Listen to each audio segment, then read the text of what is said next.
ஹல்லேலூயா, ஹல்லேலூயா. கர்த்தர் நல்லவர். இந்த நாளிலும் மூன்றாவது நாளாக தேவ சமூகத்தில் அவர் நம்மை கொண்டு வந்து சேர்த்தார். எத்தனையோ தடைகள் இருந்த போதிலும் ஸ்தோத்திரம், நம்மளுடைய சமூகத்தில் ஒரு சிலராய் கூடி முகத்தை பார்த்து நம்முடைய சபையினுடைய தீர்க்க ஆயுசுக்காக ஜெபிக்கும்படிக்கு, அதை சுதந்திரக்கும்படிக்கு கர்த்தர் நமக்கு கிருபைகளை தருவாராக. ஆமென் சொல்லுவோம். அல்லேலூயா. காலை தினத்திலிருந்து நம்ம பார்க்குறோம். காலை தினத்திலிருந்து தீர்க்க ஆயுசு கர்த்தருடைய ப்ராமிஸ். நீடித்த நாட்களாய் நான் உன்னை திருப்தியாக்கி.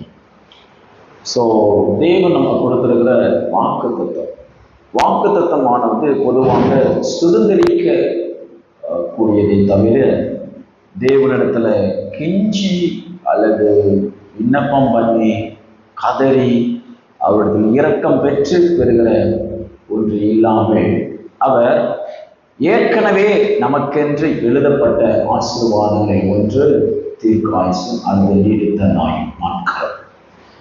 ஏற்கனவே கர்த்தர் நம்ம இந்த பூமியிலே வெளிப்படுவதற்கு அவர் தீர்மானம் பண்ணும் பொழுது கர்த்தர் என்ன செய்கிறான்னு சொன்னா, அதை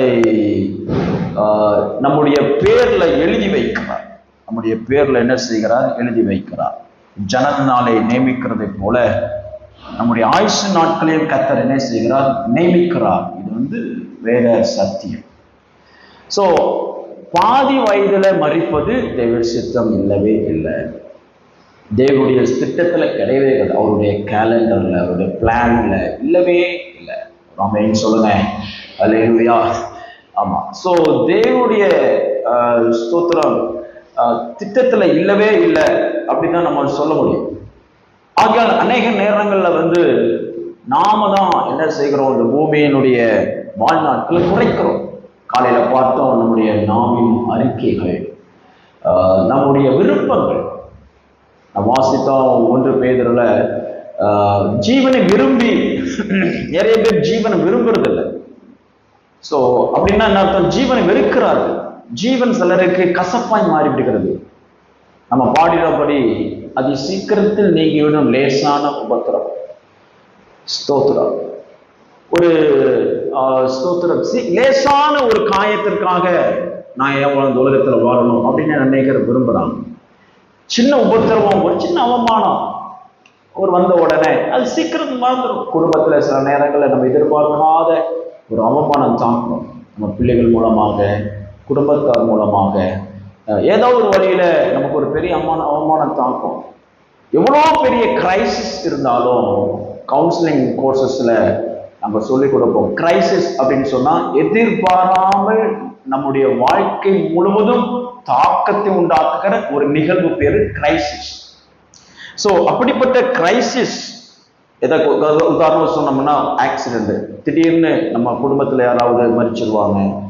திடீர்னு நம்ம சேர்த்து வைத்த எல்லா சொத்தும் நம்மகிட்ட போயிடும். ஒரு பெரிய பாதிப்பு, வாழ்க்கை முழுவதும் பாதிப்பை கொண்டு வரக்கூடிய ஒரு நிகழ்வு தான் கிரைசிஸ். ஸோ சயின்டிபிக்காகவே கிரைசிஸ் என்பது நிரந்தரம் கிடையாது. ஒரு ஸ்டடி என்ன சொல்லுது அப்படின்னா 6 மாதம் வரைக்கும் தான் அதனுடைய தாக்கம் நம்ம மேல இருக்கும். 6 months. உலகத்திலேயே ஒரு மனிதன் தாங்கக்கூடாத ஒரு உபத்திரவத்தையே அவன் ஒரு 6 மாதம் அவன் தாங்கி கடந்து வந்துட்டா அதனுடைய தாக்கம் குறைஞ்சிடும் அப்படின்னு அறிவியல் பூர்வமாகவே நிரூபிக்கப்பட்ட ஒன்று. ஆனா என்ன செய்யறாங்க? திடீர்னு தற்கொலை நாடி போறாங்க, தன்னை மாய்த்துக் கொள்கிறார்கள், அல்லது வீட்டை விட்டு ஓடிடுறாங்க, ஊரை விட்டு ஓடிடுறாங்க. எங்க ஊர்ல ஒருத்தர் அப்படிதான் பிள்ளைகள் மூலமா ஒரு அவமானம் வந்த உடனே இரவோடு இரவா வீட்டை பூட்டிட்டு அப்படியே குடும்பம் போயிட்டாங்க. அப்படி போக தேவையில்லை. நீங்களாம் ஆணுடைய பிள்ளைங்க. ஸ்தோத்திரம். நம்மளாம் கர்த்தர் வசனம் அறிஞ்சிருக்கிறோம். வராதுன்னு சொல்ல முடியாது, அல்லது வரும்னு சொல்ல முடியாது. ஆனா காரியம் இங்க என்ன அப்படின்னு சொன்னா, நாம் ஜீவனை தான் விரும்பினதே தவிர நம்ம சாவை விரும்பக்கூடாது. அல்லேலூயா சொல்லுங்க. சாவை விரும்பவே கூடாது. நம்ம அதுக்கு நிறுத்தி நிற்க முடியும். ஆண்டவராகிய இயேசு கிறிஸ்து சாவை சிலுவையில வென்றார். கரங்களை உயர்த்தி அல்லேலூயா சொல்லுவோம். நம்ம அவரை பின்பற்றுறோம், அவருடைய விசுவாசிகள், அவருடைய சிஷ்யர்கள். சாவை விரும்பக்கூடாது, சாவை ஜெயிக்கணும். தீர்க்காயுசு சொல்லுங்க, நீடித்த நாட்கள் சொல்லணும். கர்த்தருடைய வீட்டுல நான் நீடித்த நாட்கள் நிலைத்திருந்தேன். சபையில இப்படி ஒரு ஜெபத்தை நம்ம செய்யணும். இதற்காக நம்ம ஜெபிக்க வேண்டியது இருக்குது. நம்முடைய சபையில யாரு மரிச்சாலும் அவங்க பூரண வயசோடு தான் மரிக்கணும். அல்லேலூயா, அல்லேலூயா. சிலர் மரணத்தை குறித்து பேசுறதுக்கு பயப்படுறாங்க. அதெல்லாம் எதுக்கு அப்படிலாம் யோசிக்க கூடாது. ஸ்தோத்திரம். நம்மளுடைய விசுவாசமும் நம்முடைய பிரகடனமும் ரொம்ப முக்கியம். ஆகையால் ரட்சிக்கப்பட்ட தேவ சபையில, ரட்சிக்கப்பட்ட ஜனத்தார் மத்தியில, குடும்பத்துல இந்த கிளைம் பண்ணி ஜெபிக்கணும். எங்க வீட்டுல, என் குடும்பத்துல, என்னுடைய சந்ததியில பாதி வயதில் மரிக்கிற ஒன்று இருக்கக்கூடாது. எங்க குடும்பத்துல, என்னுடைய சோத்திர சந்ததியில பூரணாயுசு, அல்லேலூயா, நீடித்த நாட்கள், அல்லேலூயா, சோத்திரம். அறிக்கை பண்ணணும், ஜெபிக்க வேண்டும். ஸ்தோத்திரம். சத்துருவான சில குடும்பங்கள் எல்லாம் நான் பார்த்திருக்கிறேன். ஒரு வாலிப வயதுல ஆண் வாரிசுன்னு வந்தா 15 வயது, 20 வயது, 25 வயதுல அவன் குடும்பத்தை மறிச்சுக்கிட்டே இருப்பாங்க. இது பிசாசு அவன் குடும்பத்தில் வைத்திருக்கிறதான ஹோல்டிங், ஸ்ட்ராங் ஹோல்டு, அவர் மேல் வைத்திருக்கிறதான ஒரு வல்லமை, சாபம். ஸ்தோத்திரம். முன்னோர்களால் ஏவப்பட்ட ஏவல், ரத்தத்தினால் ஒரு உடன்படிக்கை செய்து இவன் சந்ததியில இனிமே இந்த வயசுக்கு அப்புறம் ஒருத்தன் இருக்கக்கூடாதுன்னு சொல்லி உடன்படிக்கை பண்ணி அவங்க மாந்திரிகம் பண்ணி வச்சிருப்பாங்க. அப்படி அந்த கட்டுக்கு அடிமைப்பட்டு, அந்த வல்லமைக்கு அடிமைப்பட்டவர்கள் என்ன செய்வாங்கன்னா, குடும்பத்துல ஆண் வாரிசுன்னு வந்துச்சுன்னா ஒரு 25 வயதுல மறிச்சுக்கிட்டே இருப்பான். எங்க ஊர்ல நான் சிறுவனா இருக்கும் பொழுது எங்க வீட்டு பக்கத்துல ஒரே ஒரு வாலிபர், ஒரே ஒரு பையன் தான். இங்க ஒரு இந்து கோயிலுக்கு போறேன்னு சொல்லி ஸ்டாண்ட் பெட்ல நெருக்கத்தில் கூட்ட நெரிசல்ல மறிச்சிட்டான். எங்களுக்கெல்லாம் அப்ப நான் சிறு வயது, ஒரே கூக்குரல், தெருவே சோகமாயிடுச்சு. அவங்க சந்ததியில ஆண்கள் வாரிசே கிடையாது, ஒருத்தன் தான் இருந்தான். நல்ல உழைப்பாளி, இந்த தச்சு வேலை செய்யற ஒரு குடும்பத்தார், நல்ல ஒரு உழைப்பாளி மனுஷன். கோயில் போறோம்னு சொல்லிட்டு கூட்ட நெரிசல்ல பாடி தான் கொண்டு வந்தாங்க. போயிடுச்சு. 26, கல்யாணம் முடியல, 26, 27 வயசு இருக்கும். அந்த தெருவே சோகத்தில் மூங்கிச்சு. எனக்கு இன்னும் ஞாபகம் இருக்கு. சத்துருவானவன் மனுஷனுடைய பாதி வயதில் உயிரை எடுத்துக்கொண்டு தேவ சித்தத்தை கெடுத்து போடுகிறான், தேவ திட்டத்தை கெடுத்து போடுகிறான். அதற்கு எதிராக நின்று நாம் ஜெயம் எடுத்து ஜெபிக்க வேண்டும். அல்லேலூயா சொல்லுங்க. யாத்திராகம புஸ்தகம் 1ஆம் அதிகாரம் 12வது வசனத்தை நாம் வாசிப்போம். யாத்திராகமம் 1ஆம் அதிகாரம் 12வது வசனம். யாத்திராகமம் 1:12 வாசிங்க. ஆனாலும் இன்னொரு மன சத்தமா, அவர்களை எவ்வளவு ஒடுக்கினார்களோ அவ்வளவாய் அவர்கள் பழுகி பெருகினார்கள். அல்லேலூயா சொல்லுங்க. ஆமா, இந்த 21 நாள் உபவாச ஜெபத்துல ஒவ்வொரு காரியத்திற்காக அல்லது ஒவ்வொரு ஆசீர்வாதத்திற்காக நம்ம சுதந்திரித்து ஜெபித்துக் கொண்டிருக்கிறோம். மல்டிப்ளிகேஷன், பெருகுதல் அப்படின்னு ஒரு தனியா நம்ம ஜெபிக்காவிட்டாலும் இருக்குது. மனுஷனுடைய பெருக்கம் சொல்லிட்டு ஒரு நாள் ஜெபிக்க போறோம். அது வேற கோணத்துல நம்ம அதை தியானிப்போம். ஆனால் பள்ளிக்கு பெருகுதல் அப்படின்னு சொன்னா ஆயுச நாட்கள், நீடித்த நாட்கள் என்று நாம் எடுத்துக்கொள்ளலாம். எவ்வளவு ஒடுக்கினார்களோ அப்படின்னு சொன்னா என்ன அர்த்தம் அப்படின்னா, அவர்கள் பழுக பெருகாதபடிக்கு, அவருடைய நாட்கள் கூடாதபடிக்கு என்ன செய்தாங்க? மறுத்து வச்சுக்கிட்ட என்ன சொன்னாங்க? யூத பெண்கள் பேர்காலத்துக்கு வந்தா அந்த குழந்தைகள் என்ன செஞ்சிடணும்? கொன்று போட்டோம். எவ்வளவு கொடுமையான விஷயம் பாருங்க, எவ்வளவு கொடுமையான விஷயம் பாருங்க. குழந்தை பிறந்து சில மணி துளிகள் கூட வாழ விடல. இது பிசாசுடைய சித்தம், எகிப்தியனுடைய சித்தம், உலகத்தானுடைய எதிர்பார்ப்பே அதுதான். நிறைய பேர் நினைக்கலாம் கிறிஸ்தவர்கள் அழிச்சிடணும். யூபியில நேற்று தினத்துல யூபி மாநிலத்துல ஹைகோர்ட் வந்து ஒரு உத்தரவு பிறப்பிச்சிருக்கு. இந்து மதத்திலிருந்தும் புத்த மதத்திலிருந்தும் மற்ற 2-3 மதத்திலிருந்தும் யாராவது கிறிஸ்தவ மதத்துக்கு மாறினால் அவர்களுக்கு உரிய சலுகைகள் மறுக்கப்படும் அப்படின்னு சொல்லப்பட்டிருக்கு. ஸோ மதத்தின் பேர்ல உங்களுக்கு நன்மைகள் கிடையாது. மதத்தின் பெயர்ல உங்களுக்கு இந்த பூமியில் வாழ்வதற்கு உங்களுக்கு அதிகாரம் இல்லை. மதத்தின் பெயர்ல உங்களுக்கு இந்த பூமியில உங்களுக்கு உரிமை இல்லை. மதத்தின் பெயர்ல உங்களுக்கு நல்ல வாழ்வு கொடுக்க முடியாது, ஆரோக்கியம் இல்லை. இது உலகத்தின் அதிபதியான சாத்தானுடைய திட்டம். நாம் இடைவிடாத ஆராதிக்கிற தேவனுடைய திட்டமோ தீர்க்காயுசு. கரைகளில் சொல்லுவோம் அல்லேலூயா. நம்முடைய ஆயுசு நாட்கள் பெருக கூடாது என்பதில் சத்துருவானவன் மிகவும் கவனம் உள்ளவராய் இருக்கிறான். ஏன் நான் உங்களுக்கு சொல்லித்தானே, ஏன் அப்படின்னு சொல்லி உங்களுக்கு சொல்லிக் கொடுக்கிறேன். நீங்க ஆயுசு நாள் பெருகக்கூடாது. நாட்கள் பெருகுவது தேவ சித்தம் இல்ல, சாத்தான் நாட்கள் பெருகுவது பிசாசனுடைய சித்தம் இல்ல. நம் ஆயுசு நாட்களோடு முதிர் வயதோடு இருப்பது தேவனுடைய திட்டம். அல்லேலூயா. சொல்லுங்க, வாயில திறந்து நீங்க சொல்லணும்.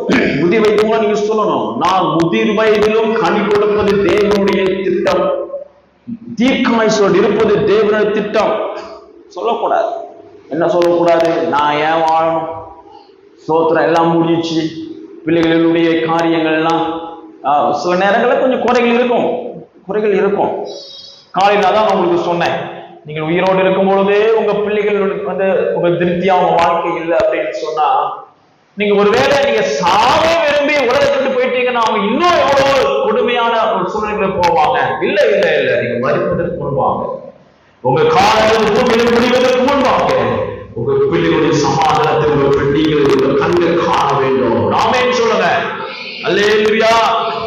இன்றைக்கும் நான் தினந்தோறும் நான் ஜெபம் பண்ணுவேன், எங்க அப்பா அம்மாவுக்கு நல்ல ஆயுசு நாட்களை தாங்க. எதுக்குன்னு சொன்னா நீர் என்னை திருப்தியாய் என்னை ஆசீர்வதிப்பதையும் என் சந்ததிகள் சுகமாய் இருப்பதையும் ஆரோக்கியமாய் இருப்பதையும் ஆசீர்வாதமாய் இருப்பதையும் அவர்கள் கண்கள் காணணும். பைசலா அல்லேலூயா. உங்க பெற்றோருக்காக பிள்ளைகள் நீங்க ஜெபம் பண்ணுங்க. அவங்க ஜெபம் பண்ணணும், பிள்ளைகள்லாம் ஜெபிக்கணும். ஆண்டவரே, நான் வளர்ந்து கனி கொடுக்கிற மரமா என்னுடைய பெற்றோர்கள் காண வேண்டும். அது வரைக்கும் அவங்க எப்படி இருக்கணும்? ஜீவனுள்ளவர்களா இருக்கணும். அது 100 வயசா இருந்தான்னு 150 வயசா இருந்தான்னு அது நம்முடைய பிரச்சனையே இல்லை. சொல்லுங்க அல்லேலூயா. பெற்றோர்களும் அப்படி ஜெபிக்கணும். காலையில் நம்ம சொன்ன பெற்றோர்கள் எப்படி ஜெபிக்கணும்னு சொல்லி கொடுக்கணும், படிச்சோம், கற்றுக்கொண்டோம். ஸ்தோத்திரம். பெற்றோர்கள் ஜெபிக்கணும்னா, என் பிள்ளைகள் வளர்ந்து கனி கொடுக்கிறவரை என் ஜீவ காலங்கள் பூமியில முடிப்பது இல்லை. ஜெபிக்கணும். நீண்ட நாட்கள் என்னுடையது. சத்தமா சொல்லுங்க. நீண்ட நாட்கள் என்னுடையது, தீர்க்காயுசு என்னுடையது, சிலுவையிலே அவர் எனக்காய் சம்பாதித்தது. ஆமென் ஆமென். கரங்களுக்கு ஞானத்துக்கு நன்றி செலுத்துவோம். அல்லேலூயா அல்லேலூயா. எகிப்தியர் என்ன விரும்புகிறார்கள்? எகிப்தியர் இஸ்ரவேல் புத்திரர்களின் சாவை விரும்பினார்கள். அவர்களுக்கு வாழ்நாளை குறிக்கினார்கள், எவ்வளவு ஒடுக்கினார்களோ அப்படின்னு வசனம் சொல்லப்படுகிறது. அதனுடைய அர்த்தம் என்னன்னா, எவ்வளவாய் அவர்களை மடக்கடித்தார்களோ, நாட்களை குன்ற பண்ணினார்களோ, எவ்வளவாய் அவர்கள் வாழ்நாட்கள் வளரக்கூடாது என்று விரும்பினார்களோ, வசனம் என்ன சொல்லுது? அவ்வளவாய் அவர்கள் பெருகினார்கள். அல்லேலூயா. உலகத்தினுடைய தீர்மானம், உலகத்தினுடைய நம்ம வைத்திருக்கிற திட்டங்கள் என்னன்னா, நம்ம சீக்கிரமா அந்த உலகத்தை விட்டு கடந்து போகணும். ஏன் பிசாசு அப்படிப்பட்ட திட்டங்களை வச்சிருக்கிறான் அப்படின்னு சொன்னா நாம் பார்ப்போம். அதுக்கு முன்னாடி ஒரு வசனத்தை பார்க்கலாம். நீதிமொழிகள் 10:27. நீதிமொழிகள் 10:27.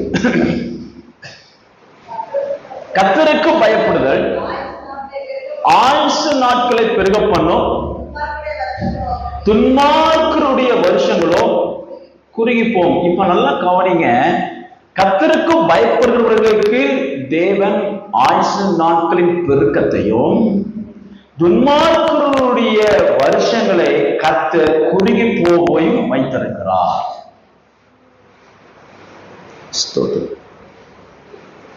அதனாலதான் ஒரு பக்தர் சொல்லுகிறார், நான் துன்மார்க்கனை போல கீழ்ப்படியாதனை போல மரிப்பேனாக அப்படின்னு சொல்லலாம்.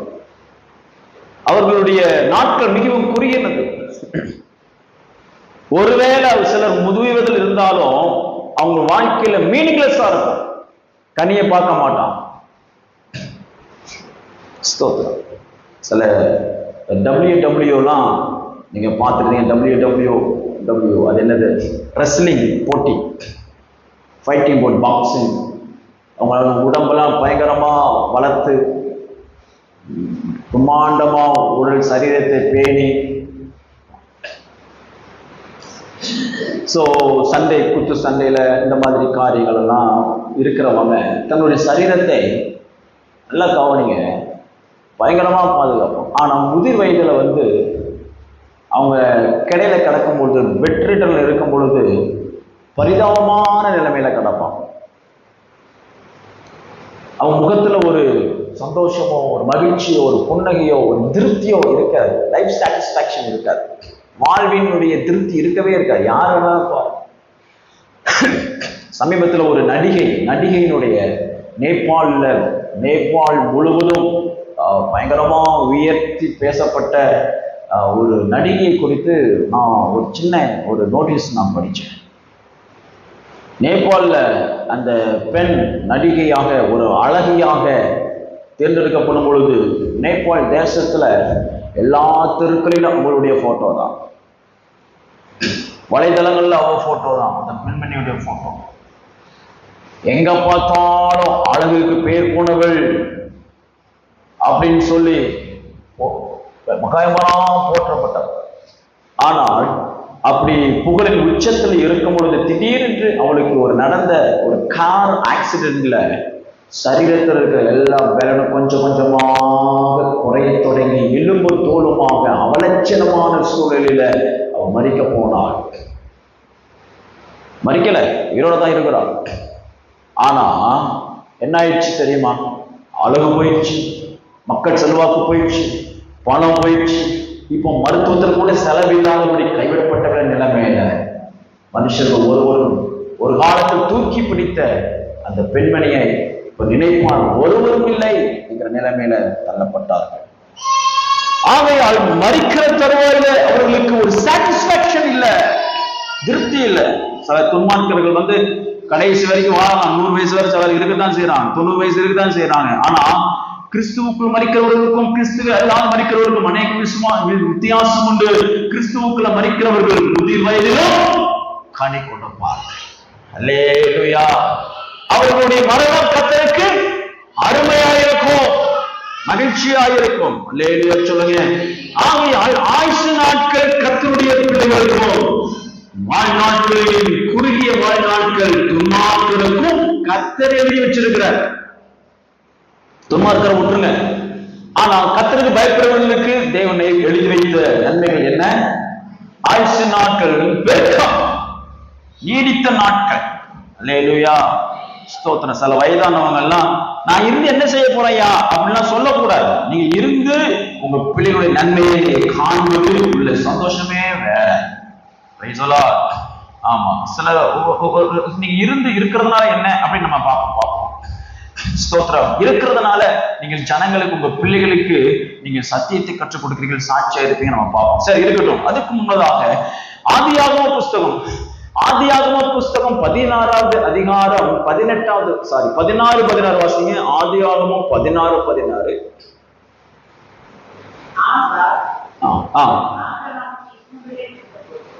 ஆபிரகாமுக்கு இஸ்மவேலை பிறப்பித்த போது ஆபிரகாமுக்கு எத்தனை வயசுல இருந்தா? 86 வயது. நல்லா கவனிங்க. இப்போ இஸ்மவேலை பெற்றதுனால அவன் வாக்குத்தத்தம் நிறைவேறல. இது ஒரு நிழலாட்டம் தான்.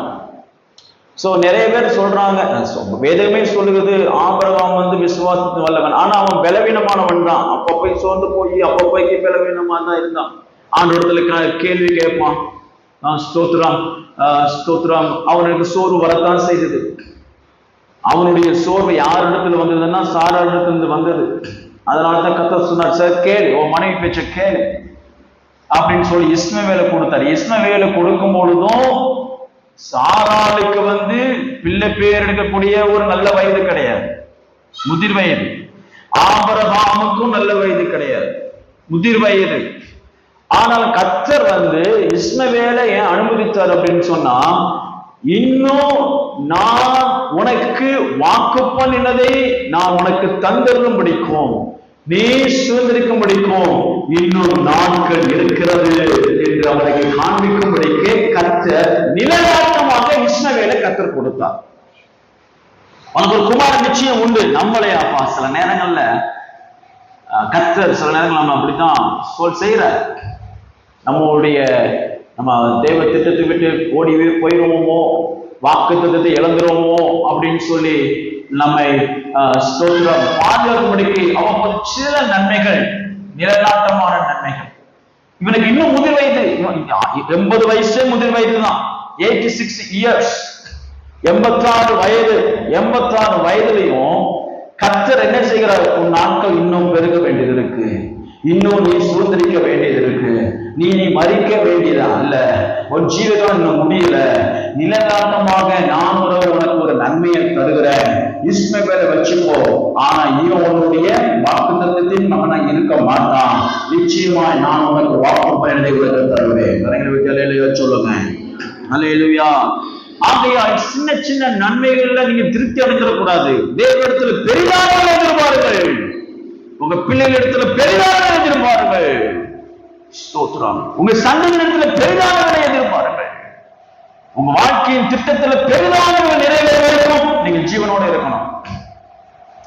பின்பு 17:1 ஆதியாகமம் 17:1 ஆபிரகாம் கவனிங்க, 99 வயதாகும் பொழுது ஆபிரகாமுக்கு தரிசனமாகி, நான் சர்வ வல்லமையுள்ள தேவன், நீ எனக்கு முன்பாக நடந்து கொண்டு உத்தமனாயிரு, உனக்கும்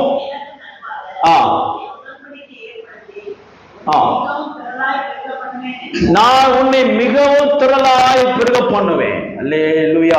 ஆயுசு நாட்களை பெருக பண்ணுவேன். ஒரு என்கரேஜ்மெண்ட், ஒரு வார்த்தையை தர்றார், ஆயுசு நாட்கள் நான் பெருக பண்ணுவேன், உனக்கு நான் தருகிற நன்மையை பெறுகிற வரைக்கும் நீ எப்படி இருக்கணும், உத்தமமா இரு. ஆண்டவர் நம்ம உற்சாகப்படுத்துறார், இன்னைக்கு உற்சாகப்படுத்துறார். சபையில ஒவ்வொருத்தரையும் கர்த்தர் உற்சாகப்படுத்துகிறார். தேவன் உனக்கு வாக்கு பண்ணினதையும் உனக்கென்று எழுதப்பட்ட நன்மைகளையும் பெறுகிற வரைக்கும் உன் ஆயுசு நாட்களை பெருக பண்ணுவேன். ஆகையால் என்னுடைய வழியிலே நீ குற்றமற்றமான உத்தமமாய் நடந்து அவரை பின்பற்று என்று கர்த்தர் சொல்லுகிறார். ஆமென் சொல்லுங்க. அல்லேலூயா, அல்லேலூயா. 99 வயசு. பியூட்டி என்னன்னா, ஒரு வருஷம் தான். ஆனா 21:5 ஆதியாம் 21:5 வசனம் சொல்லுகிற 21:5 வாசிங்க. ஆதியாம் 21:5 குமாரனாகிய, மறுபடியும் வாசிங்க. தன் குமாரனாகிய ஈசாக்கு பிறந்த போது ஆபிரகாம் 100 வயதாயிருந்தான். அல்லேலூயா. இப்போ ஒரு வயசு, நல்லா கவனிங்க, ஒரு வருஷம் தான் வித்தியாசம். அதுக்குள்ள அவன் என்ன செய்துட்டான், சோர்ந்து போயிட்டான். 99 வயசுல இனி எல்லாம் நடக்க வாய்ப்பு இல்லை. இப்பவாது பரவாயில்லைங்க, வேர்ல்ட் இஸ் பிஸி, இப்போ கொஞ்சம் நல்லா இருக்கு. நான் ஒரு நண்பர் வீட்டுக்கு போயிருந்தேன். வயதான அம்மா உட்காந்துருக்காங்க. வயதான அம்மா எந்திரிக்க முடியல. ஆனா போயிருந்தா அந்த வீட்டுல எல்லா வசதியும் அந்த அம்மாவுக்கு செஞ்சு கொடுத்துருக்காங்க. எல்லா வசதியும் போரே அடிக்காத வசதி. பக்கத்துல நல்ல ஒரு பாத்ரூம் வசதி, கட்டிலே உட்கார்ந்து சாப்பிடுற ஒரு வசதி, எதிர்க்க டெலிவிஷன், ஏசி, நல்ல போன், செல்போனு. அந்த அம்மா என்ன செய்யக்கூடாது, ஏன் இந்த உலகத்தை வாழ்றேன் இப்படி இருக்கிறேன்னு ஃபீல் பண்ணக்கூடாதான். புரியுதா? டெக்னாலஜி அப்படி வளர்ந்துருச்சு. வேணும்னா அமெரிக்கால இருந்தாலும் பேத்திக்கிட்ட என்ன செய்யலாம், முகமுகமா பார்த்து பேசலாம், பிள்ளைகள் விளையாடுறத பார்க்கலாம், தத்துருவமாகவே அங்க இருக்கிறத அப்படியே இங்க பாக்குற மாதிரி எல்லா செட்டப்பும் நல்லா பண்ணி கொடுத்துருக்காங்க. நடக்க முடியல, படுக்கதான் அந்த அம்மா ஏதோ கொஞ்சம் இறங்கி போய் அவங்க வேலையை பார்ப்பாங்க. அவ்வளவு முதிர் வயதுலையும் இப்போ டெக்னாலஜி அப்படி வளர்ந்துருச்சு. ஆனா ஆபிரகாம் நாட்களை யோசித்து பாருங்களேன், அவனுக்கு இருந்தது ஒரே ஒரு கூடாரம் தான். அவனுக்கு இருந்தது ஒரே ஒரு மனைவி தான். கதவு திறந்து வெளியே பார்த்தா அவ்வளவு வெட்ட வெளி, ஒண்ணுமே இல்ல, வெறுமையில அடிக்கடி சோதனை. 99 வயதுல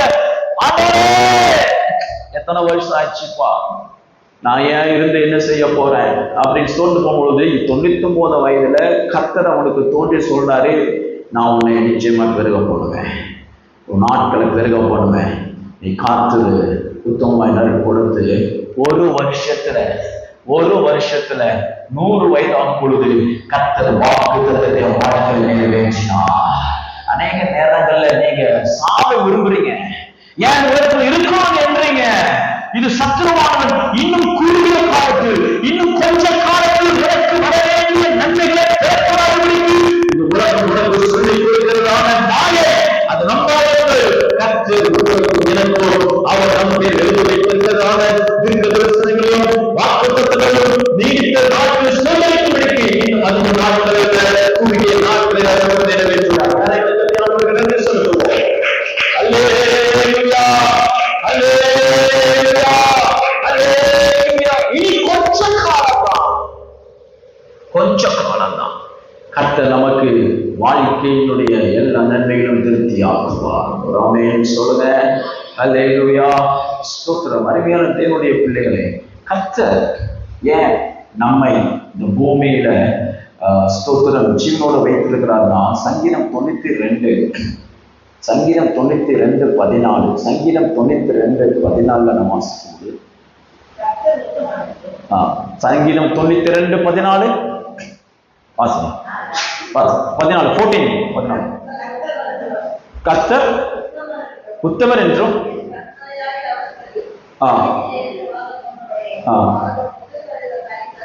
அவர்கள் முதிர் வயதிலும் கனி தந்து,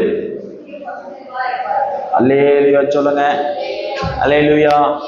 என்னுடைய ஜெபமும் என்னுடைய ஆசையும், நாம் எல்லாரையும் சேர்த்து சொல்றேன், நம்முடைய சபையில விசுவாசிகள், குடும்பத்துல, நண்பர்கள், உறவினர்கள், நம்மளுடைய டைப்ல கனெக்ஷன் இருக்கிற எல்லாருமே முதிர் வயதுல அவர்கள் இருந்தாலும் அவர்கள் மரிக்கிற வரை, இந்த உலகத்தை விட்டு போகிற வரை அவங்க எப்போ எப்படி இருப்பாங்க?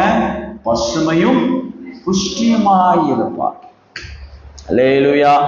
கடைசி நிமிடம் வரைக்கும் அவர்கள் எழுந்து நடந்து மற்ற மனிதர்களைப் போல புஷ்டியமாயிருப்பார்கள். இதுதான் தேவனுடைய திட்டம்.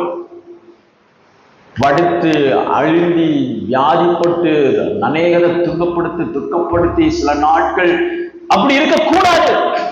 அது நம்ம தேவ திட்டமே இல்லை. அல்லேலூயா. ஆமா. அதனால நம்ம இப்படிதான் அறிக்கை பண்ணணும், நான் முதிர் வயதிலும் கண்ணி கொடுப்பேன், முதிர் வயதில் தான் கண்ணி கொடுக்கணும். அதுதான் இங்க காரியம். ஏன் நம்மளோட முதிர் வயதை விரும்பணும், தீர்க்காயுசு விரும்பணும், லாங் லைஃப் நம்ம ஏன் கர்த்தரிடத்துல கேட்டு பெற்றுக்கொள்ளணும் அப்படின்னு சொன்னா, முதிர் வயதுல கர்த்தர் நம்மை அவர் நன்மையினாலும் கனியினாலும் நிரப்புகிற காலம். முதிர் வயதுல கர்த்தர் நம்மை நன்மையினால் நிரப்புகிற காலம். யோசித்து பாருங்க, ஒரு 20 வருஷம் நல்ல ஒரு பெரிய ஒரு கனி உள்ள ஒரு மரத்தை நீங்க வளர்க்குறீங்க. இனி ஒரு 5 வருஷம் இருந்தா அது கனி கொடுக்கும். திடீர்னு அதை வெற்றி போட்டுட்டீங்கன்னா பாருங்க எவ்வளவு பெரிய நஷ்டம். பாருங்க எவ்வளவு பெரிய நஷ்டம். பனைமரம் எல்லாம் 2 ஜெனரேஷன், 2வது 3வது ஜெனரேஷன்ல தான் பனைமரம் எல்லாம் கனி கொடுக்கும். முற்பிதாக்கள் இப்பெல்லாம் அந்த தெற்குல சவுத்துல, நம்முடைய இந்தியா தமிழ்நாடு சவுத்துல எல்லாம் நிறைய பனைமரங்கள் இப்போ இருந்துச்சு. பனங்காடுன்னு இருந்துச்சு, பனக்காடே இருந்துச்சு. இப்பெல்லாம் கொஞ்சம் கொஞ்சமா அழிஞ்சிருச்சு. என்னன்னா மரத்துக்கு அதை வெட்டி அதெல்லாம் ஆக்கி பனையிலிருந்து வருகிற நன்மையெல்லாம் இழந்துட்டோம். ஸ்தோத்திரம். காத்திருக்க மனசு இல்லை. கொஞ்சம் ஒரு 10,000 கொடுத்தா ஒரு 10,000க்கு மரத்தெல்லாம் வெட்டி வித்திருக்கிறாங்க. ஒரு 10,000 சாக்ரிஃபைஸ் பண்ண முடியல. இன்னொரு 10 வருஷம் இருந்துச்சுன்னா அது எவ்வளவு பலனை கொடுக்கும்? பணம் வரும். ஒரு 20 மரம் இருந்துச்சு, 10,000 என்னாச்சு? 2 லட்சம் ரூபாய் ஆச்சு. இந்த வாலிப பிள்ளைகள் இப்போ உள்ள ஜெனரேஷன் அதனோட மதிப்பே தெரியுறது இல்லை. 2 லட்சம் வித்தா என்ன செஞ்சிடலாம்? ஒரு R15 பைக் வாங்கிடலாம். சீக்கிரம் போய் சேர்றதுக்கு ஒரு பைக்கை வாங்கி சுத்தலாம். சோ ஒரு 20 பனை மரத்துக்கு உள்ள மதிப்பும் ஒரு பைக்குக்கும் மதிப்பு தெரியாம சில சந்ததிகள்லாம் இருக்கிறார். அது ஒரு பெரிய பலனை கொடுக்கிறதுக்கு முன்னாடியே. அதனால முதிர் வயதை கர்த்தர் ஏன் வச்சிருக்கிறார், நீடித்த நாட்களை கர்த்தர் ஏன் வச்சிருக்கிறார்னு சொன்னா மிகுந்த பலனை கொடுப்பதற்கு, அறுவடை செய்வதற்கு. அல்லேலூயா. உலகத்துல நீங்க எத்தனை ஜெபம் பண்ணிருப்பீங்க, வயதானவர் இருப்பீங்கன்னா நீ எவ்வளவா பிள்ளைகளை குறித்து வாஞ்சித்திருப்பீங்க, எப்படி இருக்கும்னு நம்பி இருப்பீங்க, கர்த்தரிடத்துல ஜெபம் பண்ணிருப்பீங்க, இருதயத்துல எவ்வளவு ஆசை இருந்திருக்கும், அதை எல்லாம் நீங்க காணும்படிக்கு தீர்மானிச்சினால் கர்த்தர் உங்களை நிரப்புவாராக. அல்லேலூயா. முதிர் வயதிலும் அவர்கள் கனி தந்து என்று வசனம் சொல்லுவது. ஆமென் சொல்லுங்க. அல்லேலூயா, அல்லேலூயா, ஸ்தோத்திரம். முதிய வயது மீது கர்த்தர் ரொம்ப கவனம் உள்ளவராய் இருக்கிறார், அதை விரும்புகிறார், அதை ஆசீர்வதிக்கிறார். முதிர் வயதுல கர்த்தர் ஆசீர்வதிக்கிறார். அதனால முதிர் வயதை நம்ம விசனமா நினைக்க கூடாது. ஆமா, லூக்கா 36 எலிசபெத் அவ கற்பம் தரிக்கும் பொழுது வசனம் சொல்வது அவன் எப்படி இருந்தானா முதிர் வயதில் இருந்தாள். லூக்கா 1:36.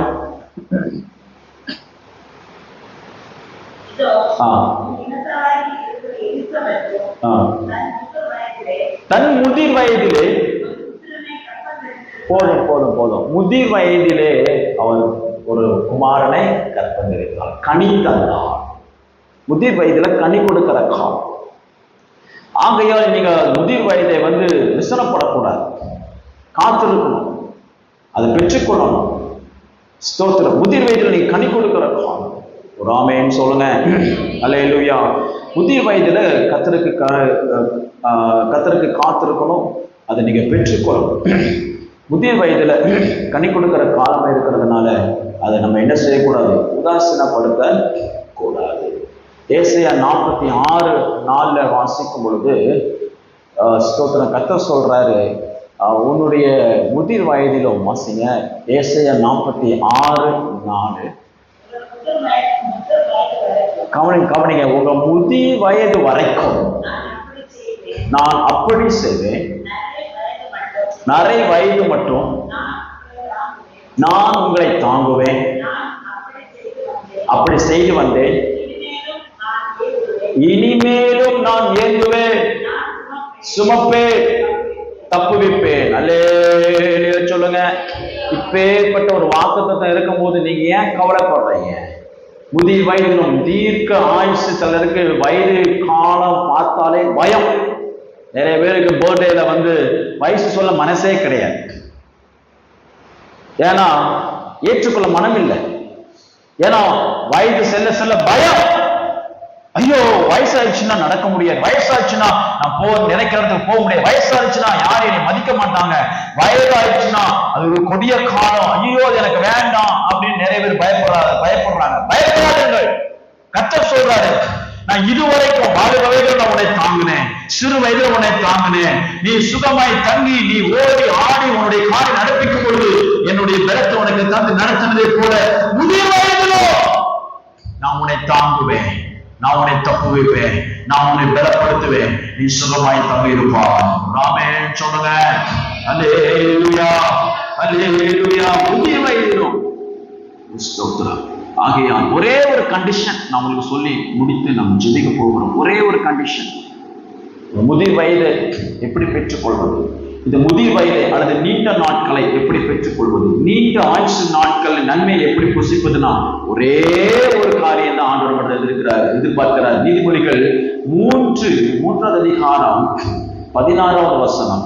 நீதிமொழிகள் 3வது அதிகாரம் 16வது வசனத்தை நாம் வாசிப்போம். நீதிமொழிகள் 3:14 வாசிங்க.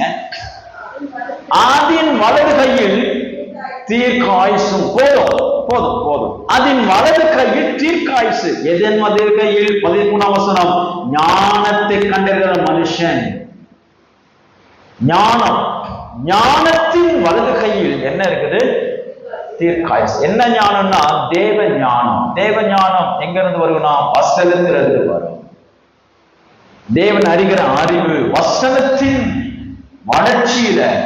வசனம் சொல்லுகிறது ஞானம், தேவனுக்கு பயப்படுகிற பயத்தினால் வருகிற ஞானம், மாத்தின் ஞானம். மாத்தின் ஞானம். வசனத்துல நீங்க வசனத்தை பின்பற்றணும், வசனத்தை விசுவாசிக்கணும், வசனத்தை நீங்க கை கொள்ளணும், வசனத்தை நம்பணும். வசனத்தை நீங்க என்ன செய்யுங்க?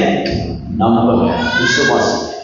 அது உங்களுக்கு பூரண ஆயுசை கொண்டு வரும். அல்லேலூயா. ஆமா, இந்த வசனத்தை வச்சு நீங்க ஜெபம் பண்ணுங்க. ஏசாயா 46 வசனத்தை வச்சு ஜெபம் பண்ணுங்க. ஸ்தோத்திரம். ஏசாயா 46:4 வசனத்தை வச்சு ஜெபம் பண்ணுங்க. ஏசாயா 46:4 உன்னுடைய முதிர் வயதில் நான் அப்படியே செய்வேன், உன்னை நடைமுறை நாட்களில் நான் உன்னை தாங்குவேன், நான் அப்படி செஞ்சிருக்கிறேன், இதையும் நான் உன்னை தாங்குவேன், தப்புவிப்பேன், உன்னை ரட்சிப்பேன். அல்லேலூயா. அதனால நீங்க யாருமே பாதி வயதுல போகிறத பேசவும் கூடாது, நினைக்க கூடாது, அறிக்கை பண்ணக்கூடாது. என்ன அறிக்கை பண்ணணும் அப்படின்னு சொன்னா, என்னுடைய முதிர் வயதிலும் நான் கனியை தந்து பூரண ஆயுசோட இந்த உலகத்துல நான் விட்டு கடந்து போவேன். அல்லேலூயா, அல்லேலூயா. எல்லாரும் கண்களை மூடி நம்ம ஜெபிப்போம். ஒரு 2 நிமிஷம் உண்மையாக, ஒரு 2 நிமிஷம் உண்மையாக மனம் திருகிறமா 2 நிமிஷம் உண்மையாய் நீங்க ஜெபம் போகக்கூடாது. 15 போகாதீங்க, ஜெபம் பண்ணுங்க. வசனத்தை கேட்டு ஜெபித்து அதை சுதந்திரிச்சுட்டு போகணும். 15 போகக்கூடாது. நம்ம ஜெபிங்க. நம்ம பெற்றுக்கொள்ளுங்க, ஆசீர்வாதத்தை பெற்றுக்கொள்ளுங்க, பெற்றுக்கொள்ளுங்க. I receive it சொல்லுங்க. I receive it in the name of Jesus. I receive it. I receive it. I receive it. Long life in Jesus name சொல்லுங்க. இயேசுவின் நாமத்தில் நீடித்த ஆயுசு எனக்கு உண்டு. இயேசுவின் நாமத்தில் நீடித்த ஆயுசு என் சபையில உண்டு. இயேசுவின் நாமத்தில் நீடித்த ஆயுசு என் வாழ்க்கையில உண்டு. உண்டு உண்டு உண்டு உண்டு உண்டு. நான் முதிர் வயதிலும் புஷ்டியும் வசையுமா இருப்பேன். நான் கனி கொடுப்பேன். என் பிள்ளைகளுடைய கனியை நான் காண்பேன். என் பிள்ளைகளுடைய விசுவாசத்தை நான் காண்பேன். அவருடைய மல்டிப்ளிகேஷன், அவருடைய விருத்தியை நான் காண்பேன், பெருக்கத்தை நான் காண்பேன். It's my right.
பிதாவே, இந்த ராத்திரி வேலைக்காய் நன்றியோடு வைத்திருக்கிறோம்.